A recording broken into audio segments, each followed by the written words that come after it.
Hi, I'm psychologist Dr. Rich O'Neill with this week's Checkup from the Neck Up.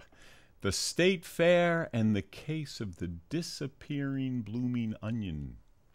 So you're cruising down the midway at the fair. You and your fam and friends are laughing, funning around, all hot, thirsty, starving.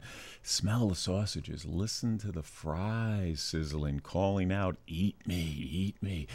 And somebody walks by with that incredible round thing, and you remember how it was last summer. Crunchy, greasy, hot, sweet. You say, "Where'd you get that?" He gives a head flick and mumbles, "Over there, they're great, lah."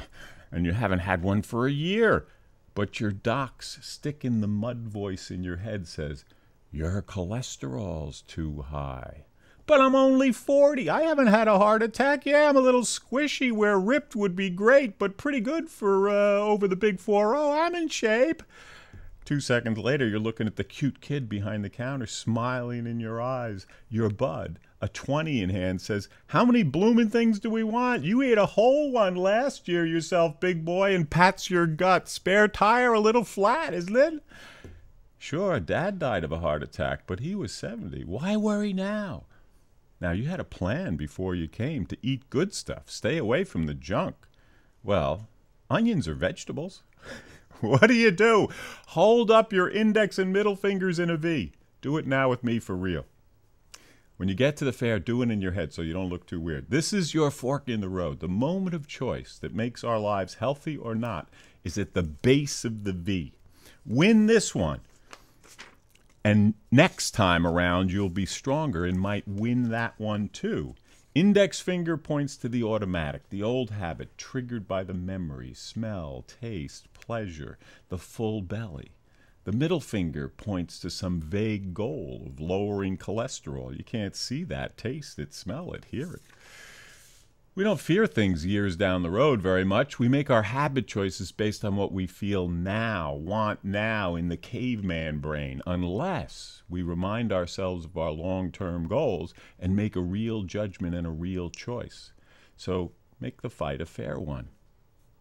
Put some punch behind the reality of high cholesterol and heart attacks. Here's my image. When I'm choosing French fries or a baked potato, try it yourself. Imagine all that grease on the blooming thing moving into your bloodstream, congealing into blobs, blocking your arteries. You see the blobs get bigger with each bite.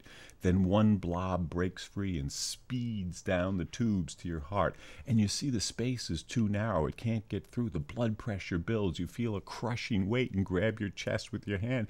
But there's nothing to hold on to. Vision fades, falling, and can't do a thing.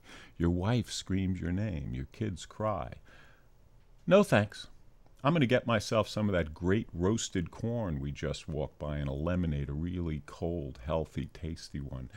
Your anxiety drops. On the way over, you decide to do the corn without the butter. You can feel the hot air in your hands, taste the sweet and crunchy. Decide to have another one because it's just a few calories, and the yellow means there's great stuff called flavor something that helps you live longer, to see your grandkids on your lap laughing, giving you a hug.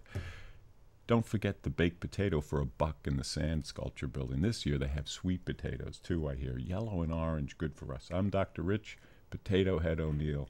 Thanks for tuning in. See you at the corn stand.